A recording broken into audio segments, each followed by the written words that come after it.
93 FM.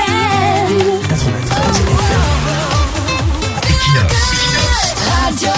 Bonjour, la région de l'extrême nord est la région la plus peuplée en sinistrés. La forte présence des agences humanitaires et le fort déploiement des secours humanitaires des ONG et des organisations intergouvernementales dans cette partie du territoire trahit la permanence des urgences humanitaires dans la zone. Les urgences sanitaires, les urgences scolaires, les urgences nutritionnelles, les urgences sociales tout court. Bref, la fille dite aînée du renouveau est la région des sinistres les plus extrêmes du Cameroun. C'est la région la plus soumise aux interventions humanitaires et ce, depuis que nous la connaissons. Il y a toujours une situation humanitaire critique de ce côté. Si ce ne sont pas des inondations, ce sont des épidémies, le choléra par exemple. Si ce ne sont pas des déplacés d'une guerre, ce sont des déplacés des inondations. Si ce n'est pas la famine, c'est la chaleur qui tue les personnes de troisième âge en Syrie. Si ce n'est pas l'éducation qu'il faut sauver en urgence, ce sont les victimes des affrontements intercommunautaires qu'il faut secourir. L'extrême nord est donc le sanctuaire des situations humanitaires les plus critiques du pays. On rencontre des camps de déplacés un peu partout dans la région. Et la cause principale de toutes ces misères est la marginalisation de la région dans l'allocation des services de base, sa marginalisation dans la répartition des choses les plus basiques qui assurent la survie d'un être humain. Parfois, les gens ne vivent pas là-bas, ils survivent seulement. Pourtant, cette région figure parmi les régions qui nourrissent le reste du pays. Les oignons, les tomates, le maïs, les arachides, le riz, la viande de bœuf, la viande de mouton. Mais curieusement, elle est la plus sinistrée du pays, la plus affamée aussi. Les gens du 6 novembre seraient-ils dans un projet bien pensé pour maintenir cette région la plus peuplée du pays dans un état de dénuement et d'assistanat permanent total? Possible, mais dans quel but? Certainement pour faire éternellement de cette région une réserve d'aveugles électoraux, des gens qu'on va souvent utiliser comme ça pour bourrer les urnes, les gens vulnérables qu'on pourrait facilement charmer, tromper, corrompre avec quelques utilités de survie, des choses les plus basiques de la survie. Sinon, comment comprendre ce paradoxe?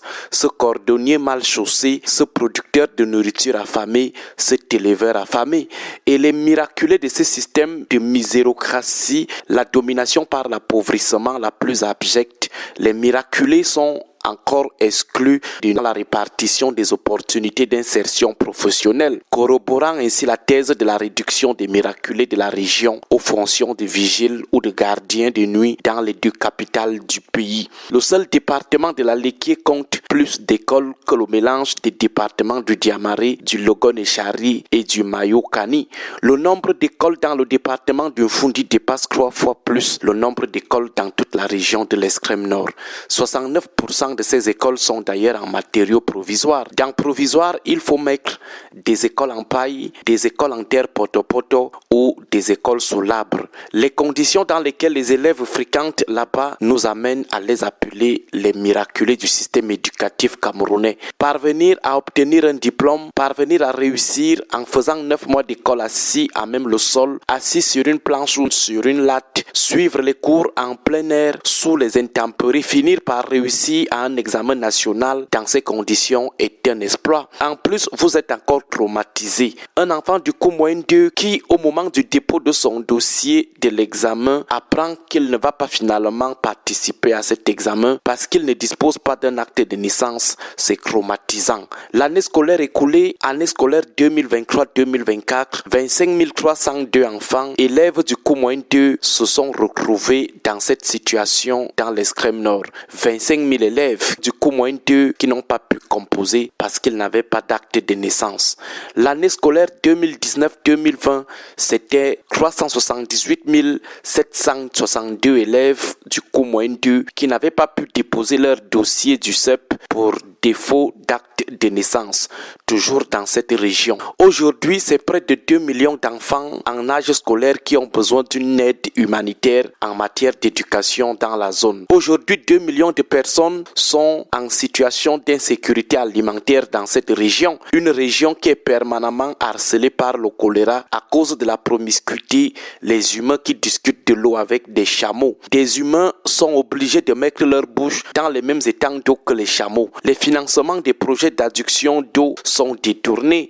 La question de l'eau finit par provoquer les conflits sanglants entre communautés. Mais la question fondamentale qui menace notre esprit ce matin est celle de savoir où est-ce que Paul Biya, le RDPC et l'ECAM et le Conseil constitutionnel puisent-ils leur courage pour nous faire croire qu'une population qui vit toutes ces misères, une population qui doit faire 7 jours de route pour parcourir une petite distance de 200 km en saison de pluie, route Maroua-Kousseri, que cette population adore Paul Biya, que cette population vote à 102% le RDPC. Comment une population qui vit une telle misère peut-elle renouveler sa confiance aux auteurs de ces malheurs pendant 43 ans, sauf à nous laisser croire que cette population constitue effectivement un véritable bétail électoral, c'est-à-dire des gens qui votent sans réfléchir. En tout cas, un jour, cette arnaque sera évancrée et sera neutralisée. Bonne journée à vous tous. 93 FM.